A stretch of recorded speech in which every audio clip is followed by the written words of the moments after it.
नमस्कार दोस्तों, कैसे हैं आप सभी। मैं सुमित कुमार एक्सीलेंट की क्लास में आपका फिर से एक बार स्वागत करता हूं। तो इतिहास को हम पढ़ते आ रहे हैं और जो इतिहास में प्राचीन इतिहास का भाग आज 11 है और इसके बाद में इतिहास की 1-2 वीडियो और बनेगी और इसके बाद में जो इतिहास पूरी तरह से समाप्त हो जाएगा और इसके बाद जो हम पॉलिटी, भारत की राज व्यवस्था, उसको अच्छे से देखेंगे, संविधान। ठीक है, तो आइए फिर शुरू करते हैं प्राचीन इतिहास का भाग 11। अगर आपने इससे पहले की वीडियो नहीं देखी हो तो सबसे पहले आप प्ले लिस्ट में जाइए और उन वीडियो को 1 से शुरू करें और वीडियो नंबर जो अब तक प्राचीन इतिहास के वो 11 तक देखें। और इससे पहले की जो हमने अलग अलग वीडियो बनाई गई हैं, जो मध्यकालीन की अलग हैं और आधुनिक इतिहास की अलग वीडियो हैं, तो आप उनको ज़रूर देखें, तभी आपको इतिहास अच्छे से समझ में आएगा। तो आइए शुरू करते हैं फिर इतिहास भाग 11, और जिसमें आज हम जो पढ़ेंगे, क्या पढ़ेंगे, पुष्यमित्र शुंग। पुष्यमित्र शुंग जो था उसको ब्राह्मण वंश भी कहते हैं। क्या था, देखो कि जिस समय अशोक गद्दी पे बैठा हुआ था, यहाँ पर अशोक, और अशोक ने किस तरीके से जो कलिंग का युद्ध हुआ था 261 ईसा पूर्व में, 261 ईसा पूर्व में एक बहुत ही भयंकर युद्ध हुआ। और इस युद्ध में क्या हुआ, जो अशोक था, अशोक ने जो कलिंग के राजा थे खारवेल के ऊपर आक्रमण किया और उसमें किस तरीके से अशोक यहाँ पे इस युद्ध को जीत गया। जीतने के बाद अब अशोक कहाँ पर गया था, जो कलिंग का किला था, वहाँ जाने के बाद में अब उसी की ही एक पुत्री थी पद्मावती, और पद्मावती अशोक को ऐसे ऐसे उपदेश देती है, ऐसे ऐसे प्रवचन देती है, और ये राजा से क्या बन जाता है, बौद्ध धर्म अपना लेता है। और बौद्ध धर्म अपनाने के बाद ये जंगलों में चला जाता है और अपने इधर उधर भिक्षुक बन जाता है। और भिक्षुक मतलब क्या होता है, भीख मांगता है, अपना गुजारा ये करता है। तो इसके बाद में जब ये चला गया था तो उसी से ही पहले इसने क्या किया था, जो जम्मू कश्मीर की राजधानी है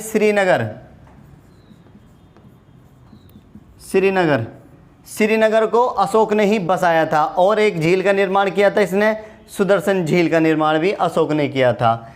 जब अशोक चला गया था वहाँ पर जंगलों में, अब जाने के बाद में इसने कुछ पहाड़ियों का निर्माण किया था। इसकी गुफाएं भी पूछता है कि इसकी कौन कौन सी गुफाएं थी।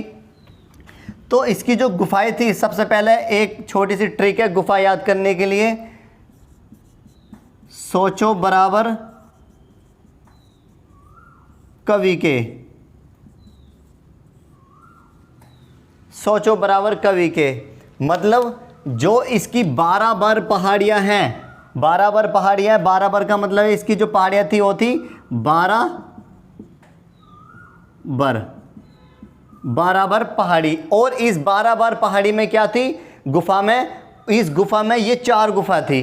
कौन कौन सी, सबसे पहला आता है सो से मतलब सोपान की गुफा, सोपान की गुफा।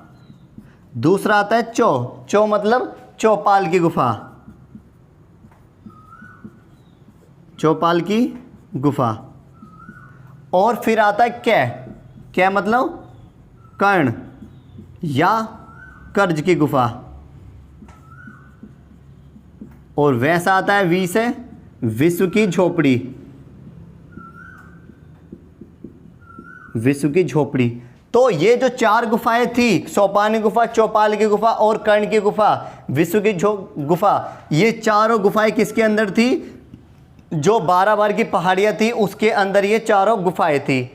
और इतना करने के बाद में कल हमने पढ़ा था अशोक ने बौद्ध धर्म अपनाया था, और बौद्ध धर्म अपनाने के बाद इसने अपने पुत्र और पुत्री को, जो महेंद्र था और संघमित्रा, इनको कहाँ भेज दिया था, बौद्ध धर्म का प्रचार प्रसार करने के लिए श्रीलंका।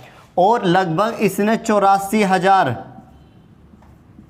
बौद्ध स्तूपों का निर्माण कराया। इसने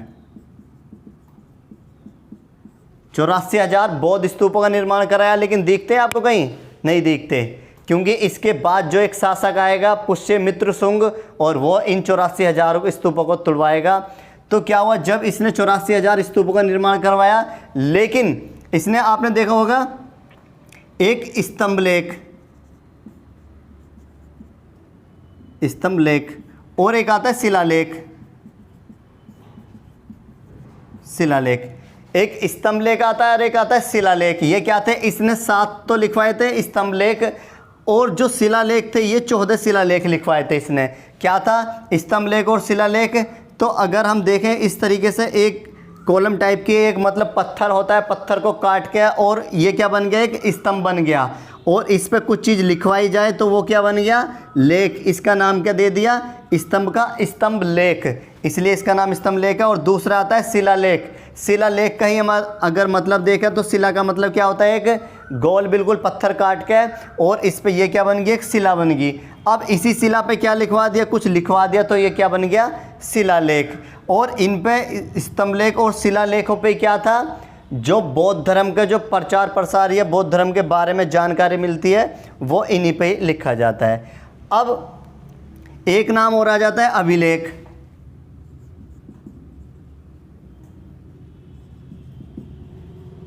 अभिलेख। अब ये अभिलेख क्या होता है, तो हम देखेंगे अगर जो स्तंभ लेख और शिलालेख होते हैं इन दोनों को ही मिला के क्या बन जाता है, अभिलेख। तो बहुत ज़्यादा पूछ लेता है कि अशोक ने कितने बौद्ध स्तूपों का निर्माण करवाया, 84,000। स्तंभ लेख कितने थे, 7, और शिलालेख कितने थे, वो 14 थे। और इन दोनों को ही मिला के क्या बना दिया गया, अभिलेख। ये तो क्या थे, जो अशोक ने कुछ कार्य कराए थे। अब इसके बाद जो अशोक था, अशोक कहाँ चला गया, अपने जंगल में चला गया और कुछ समय बाद इसकी मृत्यु हो गई। और मृत्यु होने के बाद में इसी का ही मौर्य वंश का अंतिम शासक था एक बृहद्रथ। बृहद्रथ मौर्य वंश का अंतिम शासक था और बृहद्रथ का ही एक सेनापति था जिसका नाम था पुष्यमित्र। पुष्यमित्र बृहद्रथ का सेनापति था। अब बृहद्रथ क्या था, इसने सोच रखा था, क्योंकि जो पूरा भारत की अगर स्थिति देखी जाए तो पूरे भारत पे इसके पिताजी और दादाजी ने पूरा कब्जा कर लिया था, तो इसको तो सब वो विरासत में मिला था। लेकिन इसके पिताजी कौन थे, अशोक। अशोक ने कहा कि बेटा हथियार का प्रयोग नहीं करना, हिंसा नहीं करनी, अहिंसावादी रहना है, मतलब शांतिपूर्वक से रहना है। तो हुआ यही इसी के समय में। ऊपर से अगर हम देखेंगे और अफगानिस्तान से ही पार करके अफगानिस्तान में पड़ता है एक हिंदकुश पर्वत, हिंदकुश पर्वत। और हिंदकुश पर्वत पार करके जो ऊपर से जो आगे, वो आगे थे यवन। यवन, ये यवन जैसे भारत में आए, अब यवन आए और उस समय यवनों का जो शासक था वो डेमेट्रियस प्रथम था। डेमेट्रियस फर्स्ट, ये यवनों का उस समय शासक था। जैसे ये हिंदकुश पर्वत को पार करके आया भारत में, और भारत में जब पाकिस्तान में आया तो पाकिस्तान में भी एक वो पड़ता है सुलेमान। सुलेमान पर्वत पड़ता है। तो पूछ लेता है कि अफगानिस्तान में कौन सा पर्वत था, हिंदकुश पर्वत, और पाकिस्तान में कौन सा था, वो सुलेमान पर्वत। इनको पार करके जो यवन थे, जो विदेशी थे, यवन भारत में एंट्री की इन्होंने। और भारत में आने के बाद में ये कहाँ पर आ गए थे, पंजाब में। पंजाब में आके बस गए थे। अब जैसे ही पंजाब में, वो डेमेट्रियस जो था इसी का ही एक सेनापति था मिनाइंडर।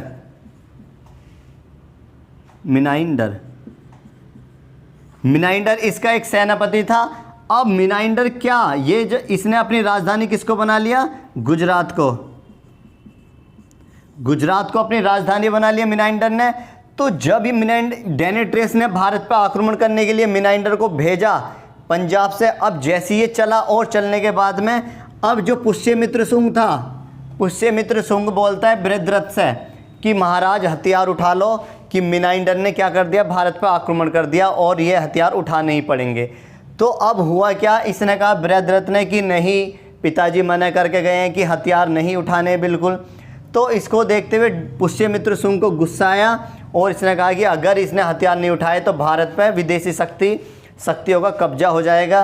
तो हुआ यही, एक रात पुष्यमित्र कहाँ पर अपने घर में सो रहे थे और कुछ सेनापति भेजे और बृहद्रथ से कहा उन सेनापतियों ने कि पुष्यमित्र की तबीयत बहुत ख़राब हो रही है और आपको मिलने के लिए बुलाया। अब बृहद्रथ इतना भोला था, इतना सीधा व्यक्ति था, अब तुरंत इसे पता चला पुष्यमित्र शुंग की तबीयत खराब है और ये तुरंत अपना राजपाट छोड़ के इसके घर जाता है पुष्यमित्र शुंग के। और पुष्यमित्र शुंग जैसे ही चादर बिछा देता है, वहाँ पे देखता है कि पुष्यमित्र सो रहा है। तो वहाँ पे ये देखता है, बृहद्रथ आता है, चादर उठाता है और तुरंत वहाँ से कौन, जो पुष्यमित्र शुंग था, तलवार निकालता है और तलवार से किसकी हत्या कर देता है, बृहद्रथ की। बृहद्रथ की हत्या करने के बाद में अब यहाँ पर एक और वंश शुरू हो जाता है। तो पूछ लेता है कि मौर्य वंश का अंतिम शासक कौन था, वो बृहद्रथ ही था, और मौर्य वंश के जो संस्थापक थे वो चंद्रगुप्त मौर्य थे। अब यहाँ से एक और वंश शुरू हो जाता है, शुंग वंश।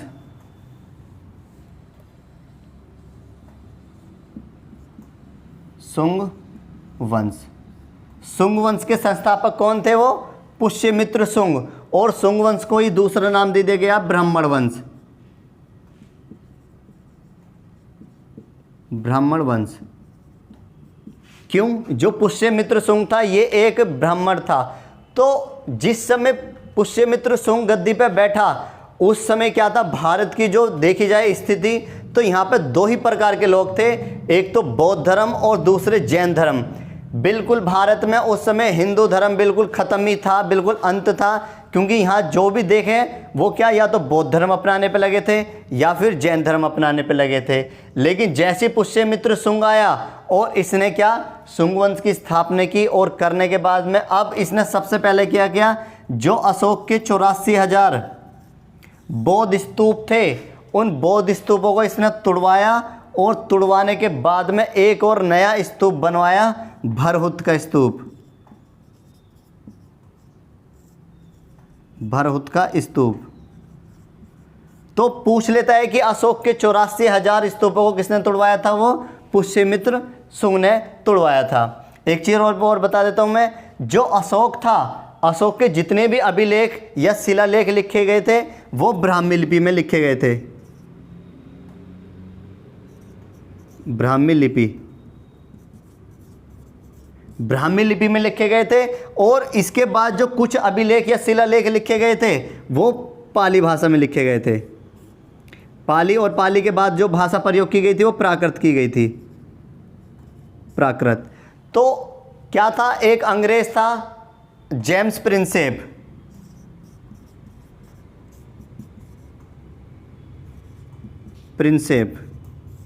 तो जो अंग्रेज था जेम्स प्रिंसेप, इसने सोचा कि जो अशोक के अभिलेख हैं और शिलालेख हैं क्यों ना इनको पढ़ा जाए एक बार। तो इसने जो पाली और प्राकृत इसके जो अभिलेख थे, इसने सबसे पहले 1837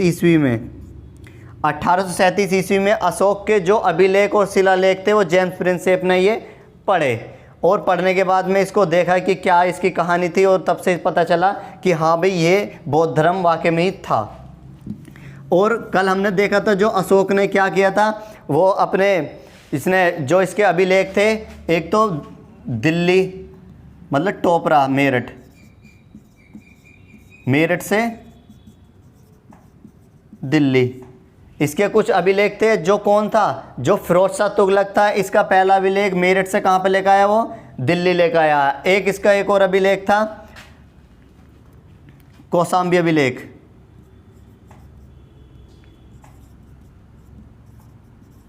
कौशाम्बी से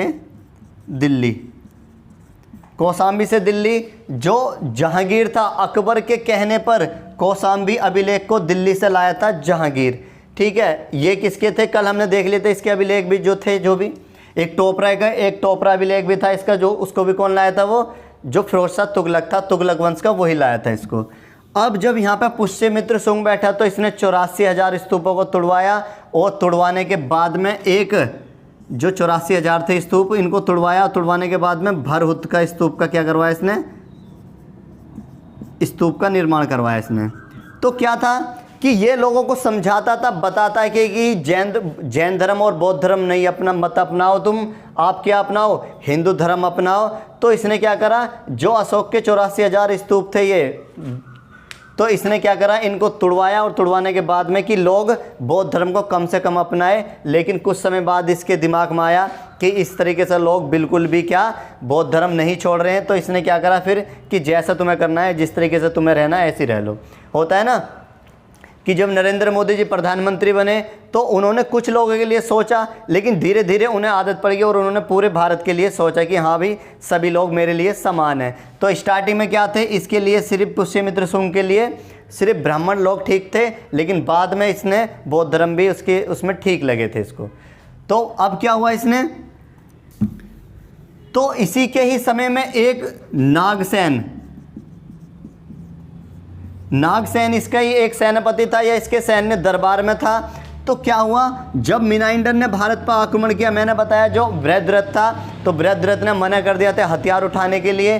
तो पुष्यमित्र शुंग ने नागसेन को भेजा मिनाइंडर के पास में, और नागसेन जाता है मिनाइंडर के पास और मिनाइंडर को ऐसे ऐसे उपदेश देता है, ऐसे ऐसे प्रवचन देता है ये नागसेन, और मिनाइंडर क्या बौद्ध धर्म अपनाने पर मजबूर हो जाता है, बौद्ध धर्म अपनाने पर मजबूर हो जाता है। और मिनाइंडर पहला विदेशी व्यक्ति था जिसने बौद्ध धर्म अपनाया था। और इसकी एक जो मिनाइंडर की जो पुस्तक थी, उस पुस्तक में क्या नाम था उसका, मिलिंद पनो। तो पूछ लेता है कि मिलिंद पनो के रचयिता कौन थे, तो वो कौन थे, वो मिनाइंडर थे। और इसमें जो मिनाइंडर का जो नाम दिया था वो मिलिंद दिया था। मिनाइंडर का क्या नाम दिया था, मिलिंद। तो मिलिंद पनो किससे संबंधित है, ये एक बौद्ध ग्रंथ है। और ये किससे संबंधित है, मिनाइंडर की इसमें पूरी जीवन गाथा है, और इसमें मिनाइंडर का क्या नाम दिया गया, मिलिंद। और इसको शिक्षा किसने दी थी, नागसेन ने। अब ये था किसके बारे में, पुष्यमित्र शुंग के बारे में। और पुष्यमित्र शुंग ने क्या करा, इसके 84,000 स्तूपों को तोड़वाया। तोड़वाने के बाद में इसने भरूच का स्तूप का निर्माण कराया। और एक सांची का स्तूप होता है, सांची का स्तूप भी है इसका एक, सांची का स्तूप। तो इसका भी क्या कराया था इसने, पुनरुद्धान कराया था। मतलब इसको जो टूटा फूटा था उसको तरीके से ठीक ठाक करके पुनरुद्धान किसने कराया था, वो पुष्यमित्र शुंग ने कराया था इसने। तो इसके बाद ने क्या किया इसने 2 अश्वमेध यज्ञ कराए, अश्वमेध यज्ञ। तो ये किसने कराए थे, वो पुष्यमित्र शुंग ने। अश्वमेध ने क्या होता है, घोड़ा। मेघ मतलब, अश्वमेध यज्ञ मतलब क्या, एक पूजा पाठ होती थी। और लगभग कुछ समय के लिए जो घोड़ा था उसको छोड़ा जाता था कि आप पूरे जो एक स्थान था कि इतने राजपाट में आप घूम कर आओगे, आपको कोई छेड़ेगा नहीं। अगर आपको किसी ने रास्ता रोका तो उसके साथ, घोड़े के साथ कुछ सैनिक जाते थे और वो उससे युद्ध भी करते थे। आपने रामायण में भी देखा होगा कि किस तरीके से जो वो अश्वमेध यज्ञ के लिए घोड़ा भेजते हैं, और जो उसके लव और कुश उसके पुत्र थे सीता और राम के, वो रास्ता रोक देते हैं। और रास्ता रोकने के बाद में वो क्या होता है, उनसे युद्ध होता है। और वहाँ पे कौन, जितने भी राम के साथी थे, मतलब हनुमान जो भी थे, सारे व्यक्ति जाते हैं, उनसे एक एक करके लड़ाई भी होती है। ठीक है, तो वो ही अश्वमेध यज्ञ था। अब हुआ क्या, 2 अश्वमेध यज्ञ कराए। अब इन अश्वमेध यज्ञ की जो अध्यक्षता की थी उस समय, वो किसने की थी, पतंजलि ने। पतंजलि उस समय के व्यक्ति थे। इन्होंने क्या किया था, ये जो 2 अश्वमेध यज्ञ थे उसकी अध्यक्षता की थी इन्होंने, अध्यक्षता। तो पूछ लेता है अश्वमेध यज्ञ किसने कराए थे, वो पुष्यमित्र शुंग ने। और उसके अध्यक्ष कौन थे, वो पतंजलि थे। अब ये पतंजलि कहाँ से आए, कि ये क्या थे पतंजलि, ये ऐसे ही घूमते फिरते थे, कोई इन्हें काम धंधा कुछ नहीं था, ये सिर्फ ऐसे घूमते फिरते थे। तो पुष्यमित्र शुंग ने कहा कि आप ऐसे घूमते फिरते हो, आप क्या करो, कुछ अच्छा ही कर लो। तो उस समय क्या करा, एक इन्होंने योग दर्शन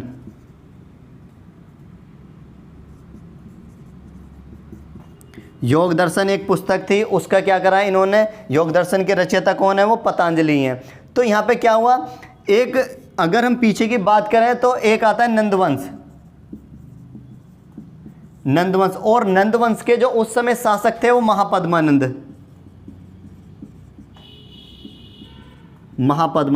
और महापद्मानंद के ही समकालीन या उनके दरबार में एक व्यक्ति रहते थे, पाणिनि। और पाणिनि की जो पुस्तक थी वो अष्टाध्यायी थी, अष्टाध्यायी। तो अष्टाध्यायी पुस्तक की रचना किसने की थी, वो पाणिनि ने। और पाणिनि किसके समकाल में दरबार में रहते थे, वो महापद्मानंद के। अब जो अष्टाध्यायी थी, इसका जो टीकाकरण किया, जो मतलब अच्छे से इसको सजा धजाया या इसका सही भाषा में प्रयोग किया था, वो किसने किया था, वो पतंजलि ने ही किया था। तो आप देखते भी होंगे ये योग दर्शन जो पुस्तक है, जो योग दर्शन पुस्तक जो बाबा रामदेव है उन्होंने क्या करा, ये योग दर्शन पुस्तक 25 रुपये की आ जाती है, उसे पढ़ के कोई भी क्या योग के बारे में बता सकता है या कर सकता है। लेकिन जो पतंजलि हैं, बाबा रामदेव हैं, वो क्या करते हैं, रामदेव आपने देखा भी होगा, इस पुस्तक को ली और अच्छे से इसको प्रैक्टिकली करके अच्छे से मतलब एक्सपेरिमेंट करके, और आप देखते भी होंगे टीवी पे किस तरीके से योगा वोगा करते हैं। तो योग दर्शन जो पुस्तक थी ये क्या थी, उसी को ही बाबा रामदेव ने एक्सपेरिमेंट करके और अच्छे से प्रैक्टिकली करके सबके सामने प्रस्तुत किया। तो इसीलिए आज की डेट में आप देखते होंगे पतंजलि एक मतलब कोई ब्रांड नहीं था, पतंजलि क्या था, एक आदमी था, और उसके आगे जाकर देख लो पतंजलि एक क्या बन गया, बहुत बड़ा ब्रांड बन चुका है आज की डेट में। आप कुछ भी ले सकते हैं पतंजलि से, ठीक है। तो ये कौन थे, पतंजलि, और पतंजलि ने जो टीकाकरण किया था अष्टाध्यायी का, वो क्या कहलाया, योग दर्शन। और योग दर्शन जो हम योग दिवस मनाते हैं, कब मनाते हैं, वो 21 जून को, 21 जून को प्रत्येक वर्ष योग दर्शन मतलब योग दिवस मनाया जाता है। और योग गुरु किसको बोलते हैं, योग गुरु बाबा रामदेव को, बाबा रामदेव को। तो बाबा रामदेव ने ये पुस्तक ली और इसको अच्छे से पढ़ लिखा के और क्या करा, इसका प्रैक्टिकल करके सबके सामने वो दिखाया, और यहीं से क्या हो जाता है, ये पुष्यमित्र शुंग क्या कर देता है, और फिर ये अश्वमेध यज्ञ शुरू कराया, और इसकी अध्यक्षता किसने की थी, वो पतंजलि ने की थी। ये सारे क्वेश्चन हमेशा क्वेश्चन पूछे जाते हैं। तो पतंजलि किसके दरबार में थे, पुष्यमित्र शुंग के, कौन से वंश में, शुंग वंश में। और शुंग वंश को क्या कहा जाता है, ब्राह्मण वंश कहा जाता है। तो ये किसके बारे में था, पुष्यमित्र शुंग के बारे में था। तो पुष्यमित्र शुंग के बारे में इतना ही है, और इसको हम देखेंगे कल किस तरीके से यवनों ने भारत पर आक्रमण किया और किस तरीके से भारत में जो विदेशी शक्ति थी। एक चीज़ और बता देता हूँ मैं, जब भारत में यवन आए, अब यवन जैसे आए तो इन्होंने क्या, ये कहाँ के निवासी थे, यूनान के निवासी थे, लेकिन इनको यवन कहा जाता था। तो ये यवन जो है, इन्होंने सबसे पहले भारत में कौन सी शैली, यूनान शैली का क्या किया इन्होंने, यूनान शैली का इन्होंने भारत में प्रयोग किया। लेकिन इनसे पहले जो थी भारत में एक शैली और चलती थी, मथुरा शैली चलती थी। अब क्या हुआ, जब यवन आए, यूनान आए, और इन्होंने यूनान शैली का निर्माण किया, और भारत में उस समय मथुरा शैली चलती थी। अब इन दोनों को ही मिला के एक शैली का और निर्माण किया गया, गांधार शैली, हाँ, गांधार शैली। तो पूछ लेता है कि गांधार शैली का जो निर्माण किया हुआ है वो किन दो शैलियों के से हुआ है, तो यूनान शैली और मथुरा शैली के ही दोनों के मिलने से किसका निर्माण हुआ है, गांधार शैली। तो हमेशा पूछता है इसके बारे में, ठीक है। तो ये किसके बारे में था, पुष्यमित्र शुंग के बारे में, और इसके बारे में हम जितना पढ़ा है उतना काफ़ी है, और कल देखेंगे इसकी नई एक वीडियो, ठीक है। तो धन्यवाद आज के लिए, कल फिर मिलते हैं एक नई क्लास के लिए। तो चैनल को लाइक करें, शेयर करें और कमेंट ज़्यादा से ज़्यादा करें। धन्यवाद आज के लिए।